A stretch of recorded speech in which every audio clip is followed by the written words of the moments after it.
Now, welcome to another news from Naboo with Thor's lightning takes, as always. And let's get right to the news. All right, we've got 4 stories today. We're going to start with Michelle Rejwan is stepping down as the Lucasfilm Senior VP of Live Action Development and Production. That is a mouthful. Yeah, what a title. But plans to stay as a regular producer for Lucasfilm and Disney. Well, I guess that makes sense considering I think she was hired to mainly coordinate larger scale projects, if I'm kind of recalling right. What larger scale project? Well, I mean, the shows are larger scale, but I think all of live action so far, or for the last 3 years, I should say, has been just shows, no movies at all. Very true. That's like facts. And I know she was kind of a J.J. Abrams disciple, if I'm recalling right. I think she worked on The Force Awakens and Rise of Skywalker with him, and that's after that she got the job. Yeah, I know she was promoted during the summer of 2019. So before The Rise of Skywalker came out then. Yes. I know she also was the big overseer on Kenobi and Andor, the Light and Magic documentary, and the upcoming Willow series as well. And I don't even want to talk about it. She was also she's still going to be producing the upcoming Star Wars projects, including the Taika Waititi movie. Oh, yeah. That might come someday. Yeah, that kind of can segue us into something else I think that has just kind of popped up again on the radar over the last day. Speaking of movies, and I mean, to talk about, I don't know how good of a job she has or hasn't done, right? I mean, I think she's more of a coordinator. She's not writing scripts. She's not really, that's not an offense. I'm not trying to be mean or anything like that. I mean, I think she's more of a, she sees that things go smoothly as possible during the filming process or whatever it might be. I don't think she's, I think when she was first announced, a lot of people kind of looked at that title and thought she was kind of not making the movies or shows, but kind of more, more involved in the story side of things. Sculpting the general model or something? Yeah, I think a lot of people now we have Filoni as a story, he has a story guy title. That's not the exact title, but you know what I mean. I don't think she's making actual story decisions, which a lot of people kind of thought she would be or something back then. I think she's more of, like I said, a coordinator. And when you have no movies for 3 years and you're only doing series, not a whole lot to coordinate, I guess. Yeah, on that movie front, I know you were telling me about it. Rian Johnson wanted to give an update on his Star Wars trilogy. Well, I think he got asked again. He constantly gets asked. Yes. And then what's interesting this time is, he was, again, kind of quoted as saying, I have talked to Kathleen Kennedy about it, and we're still talking about it. It's a matter of scheduling. Yeah, that was something on the Variety Awards Circuit podcast. Yeah, he's been. That's the same answer he's given for the last 5 years since it was really announced, and then The Last Jedi came out and kind of threw questions into the equation about whether or not it would really get made, considering, it love or hate The Last Jedi, it divided the fan base, and if you're Disney, if you're Lucasfilm, do you really want to bring him back and risk doing that again? Yeah. Well, he gave such weird answers. He said he had an amazing experience making The Last Jedi, but yeah, like you said, it's entirely a matter of scheduling.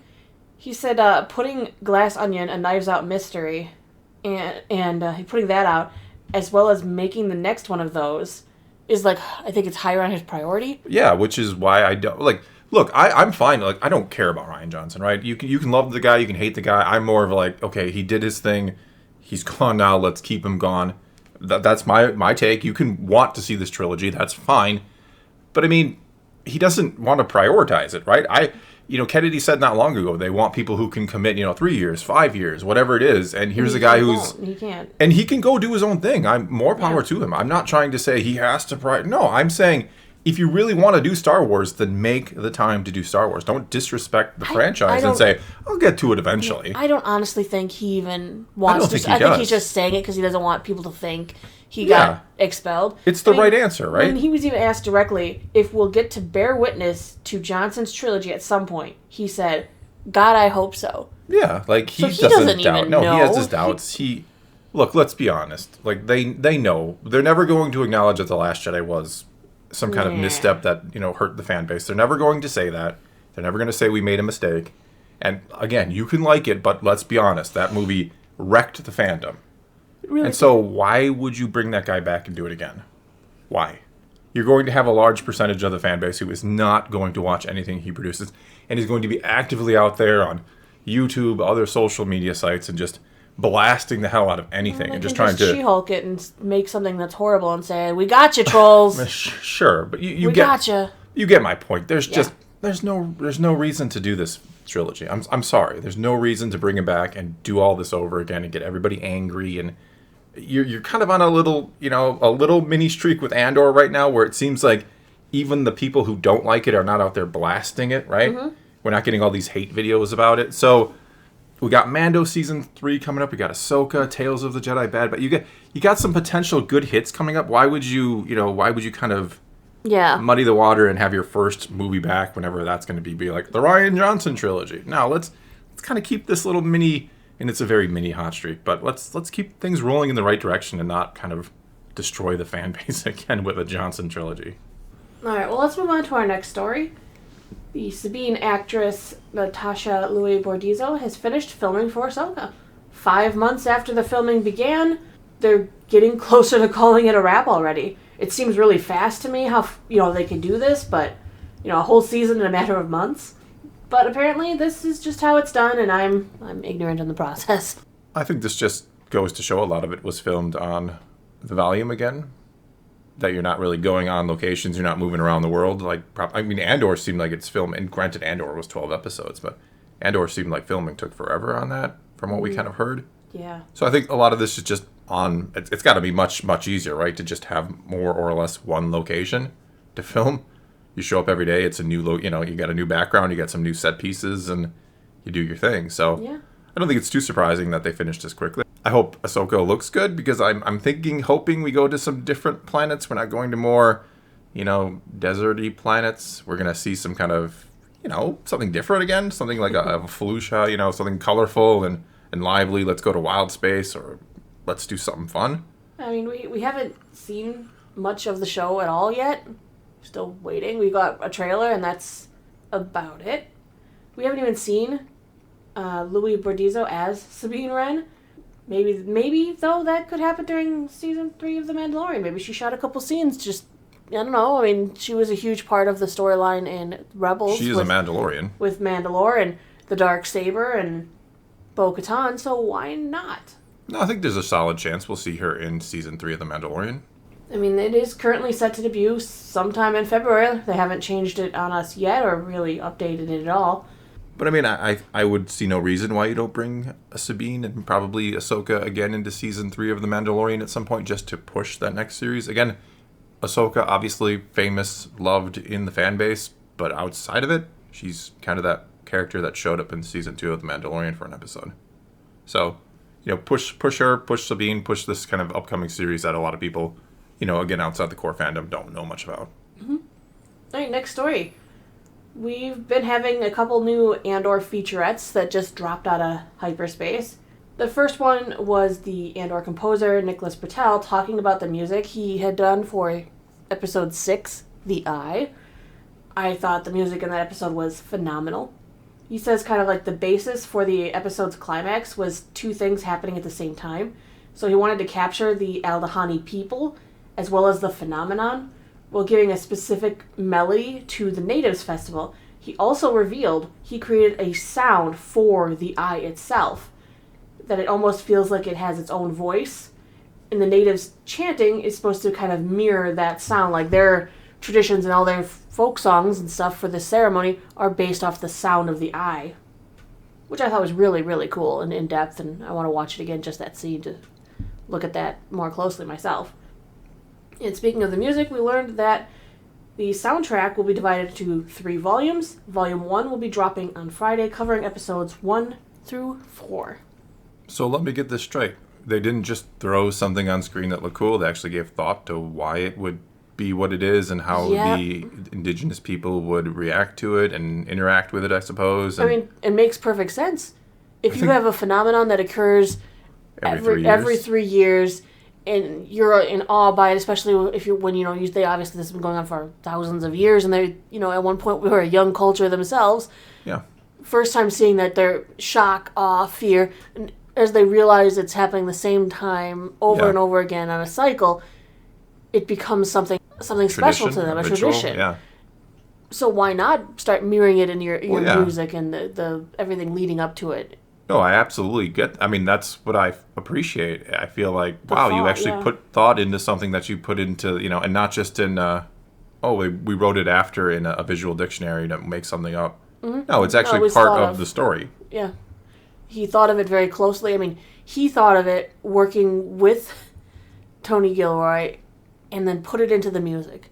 See, this is Very clever. for me. This is what's separating Andor from other Star Wars. You're The giving detail. thought to things in the universe. They're not just putting it there and saying, "Well, it's just there because that's Star Wars or that's how it's supposed to work."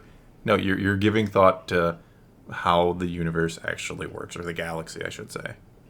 All right, and the next featurette that they showcased is on B2 Emo, where the actors of the show all kind of talked about how much they love the new droid, and I kind of hate to admit how much I agree with them, that I find B very endearing.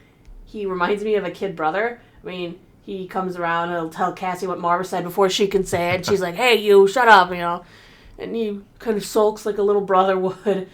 Like he wants to be with Cassian and come with him all the time, and he wants to try his best to help even if he's not going to be the most helpful.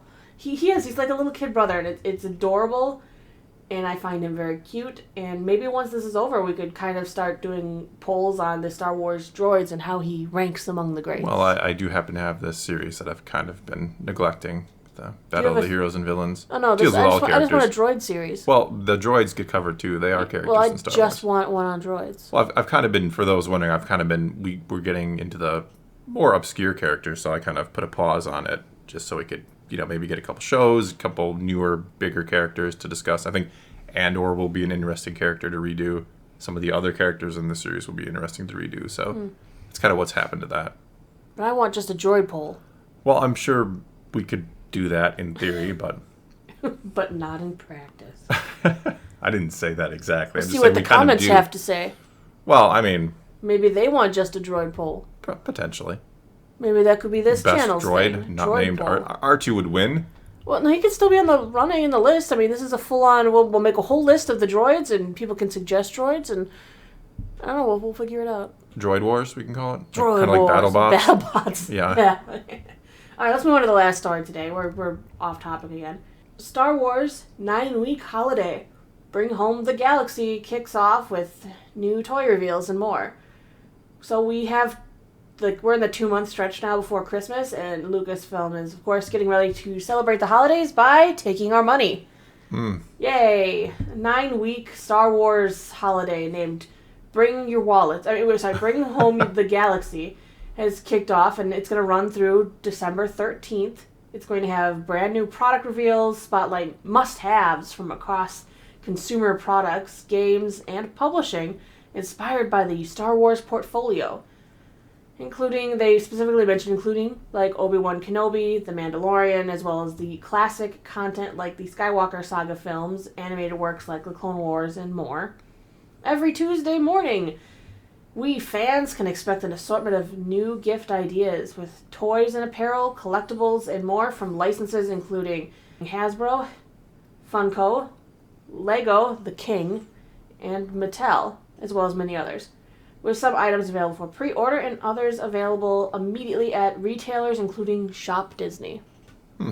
Yeah, they've done a lot of these in the past, usually in conjunction with, like Boba Fett had it, and Obi-Wan Yeah, Andor had doesn't it. get its own little... No, Andor's kind of like, oh, it's Christmas is And there was coming, Obi-Wan so let's... Wednesdays, and now we've got no toys for Andor. No, not really. Come on, Cyril collects action figures. They're in his room. We have seen them. We have. I'm surprised they haven't tried to sell those already to us.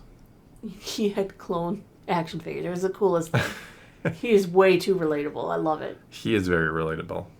But yeah, new toys apparently, Every and apparel, and I'm sure other we'll... junk for us to spend money on. That's, I mean, putting it bluntly, but that's what it is. Fun stuff to spend your money on. Sorry, I'm getting burnt out with Hasbro's pricing. Who ridiculous. isn't? We were just at a Target the other day, or something. Yeah, We were at Target and we saw the... And we see like the Mattel DC line. They're like McFarlane 7-inch toys, yeah. McFarlane, whatever. Like $20. Yeah, $20 for a figure that's bigger and looks so good. And then we look at the Star Wars stuff, we're like, why are you so much more expensive? Yeah, You're smaller in scale. The quality just doesn't look quite the same. Well, I think what's surprised, we're going to get a whole new topic here, but I think what surprised me is like Hasbro, they had those G.I. Joe kind of retro collection, these tiny little figures, and they're like $18. Oh yeah, you were really happy with those. And then they had the Book of Boba Fett. They had like the vintage collection Boba Fett Target exclusive, I think, like $21, like $40 for a deluxe figure. I'm like, holy cow, what happened? And then $25 is just the regular price on Black Series now. I think... I don't know. I could go into a whole lot of speculation, but that's probably a video for another time. Probably. Maz Kanata would approve. All right. Well, that's all we got for you this time. So take to the comments below. Tell us what you think of any and all of today's news. We're pretty much all over the board today. And let's talk some Star Wars. And until next time, thanks for watching.